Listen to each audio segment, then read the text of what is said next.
أعوذ بالله من الشيطان الرجيم بسم الله الرحمن الرحيم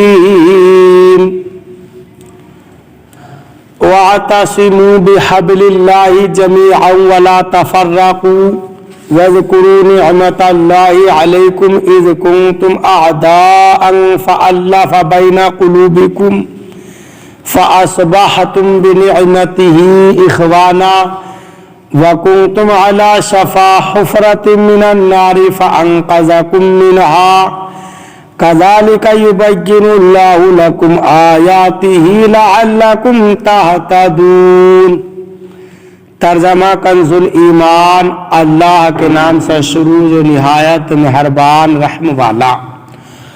اور اللہ کی رسی مضبوط تھام لو، سب مل کر اور آپس میں پھٹ نہ جانا، فرقوں میں نہ بٹ جانا، اور اللہ کا احسان اپنے اوپر یاد کرو۔ جب تم میں بیر تھا اس نے تمہارے دلوں میں ملاپ کر دیا، تو اس کے فضل سے تم آپس میں بھائی ہو گئے اور تم ایک غار دوزخ کے کنارے پر تھے، تو اس نے تمہیں اس سے بچا دیا۔ اللہ تم سے یوں ہی اپنی آیتیں بیان فرماتا ہے کہ کہیں تم ہدایت پاؤ۔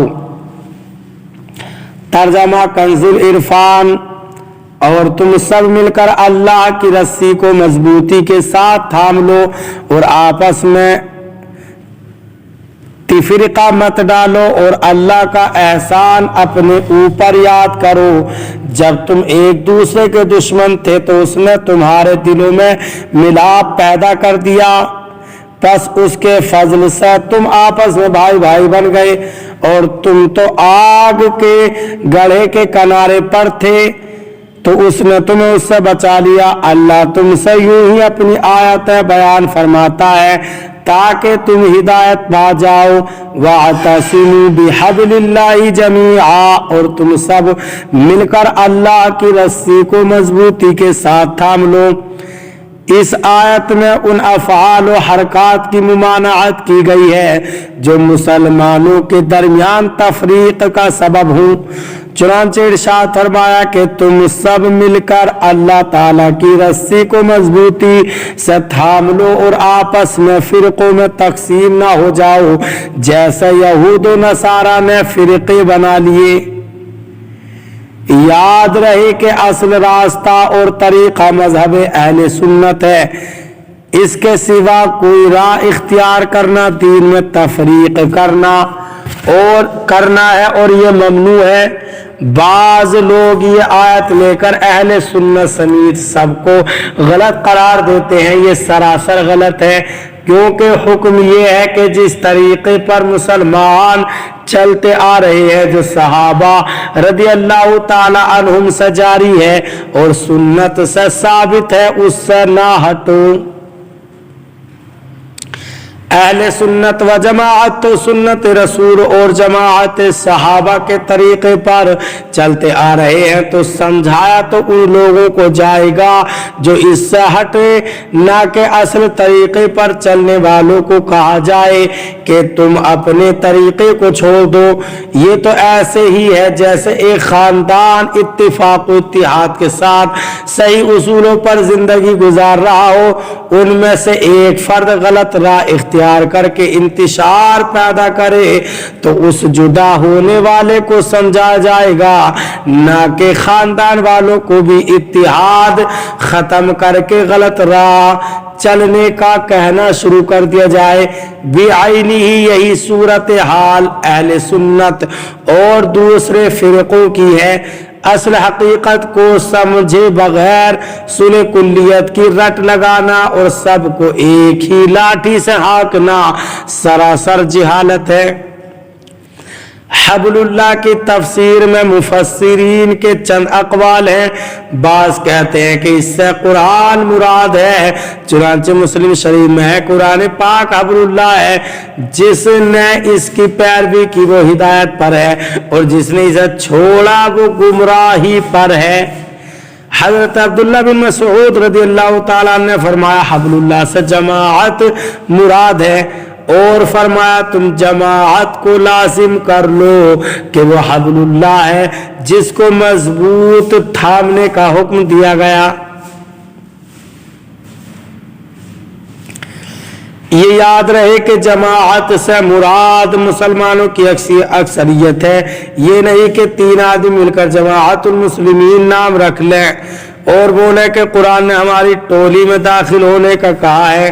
اگر ایسا ہی حکم ہے تو پھر کوئی اپنا نام ایسا ہی حکم ہے تو پھر کل کوئی اپنا نام رسول رکھ کر بولے گا کہ قرآن نے جہاں بھی رسول کی اطاعت کا حکم دیا اس سے مراد میری ذات ہے، لہذا میری اطاعت کرو۔ اعوذ باللہ من جہل الجاہلین، میں جاہلوں کی جہالت سے اللہ تعالی کی پناہ مانگتا ہوں۔ وَاذْكُرُوا نِعْمَةَ اللَّهِ عَلَيْكُمْ، اور اللہ کا احسان اپنے اوپر یاد کرو۔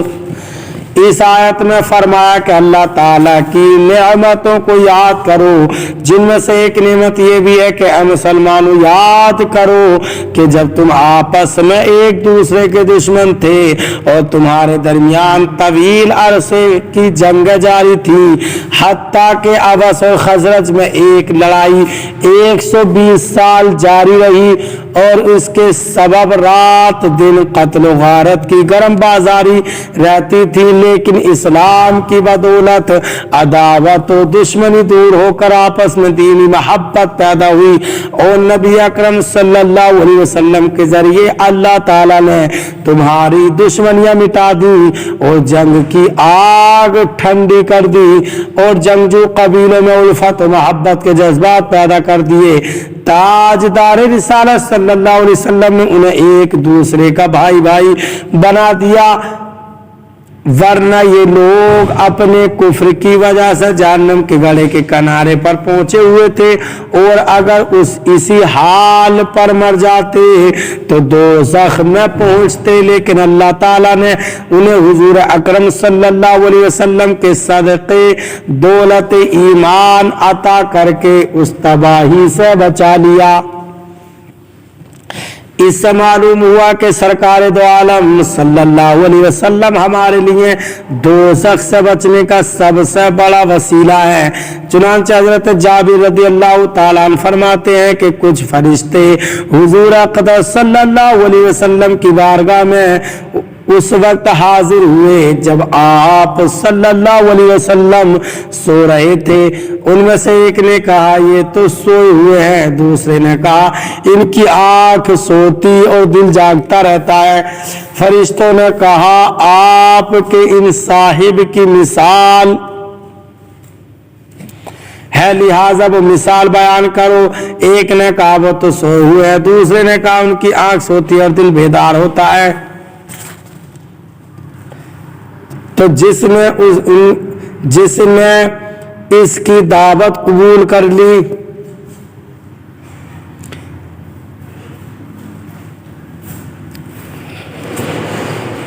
دوسرے نے کہا ان کی آنکھ سوتی اور دل بیدار رہتا ہے۔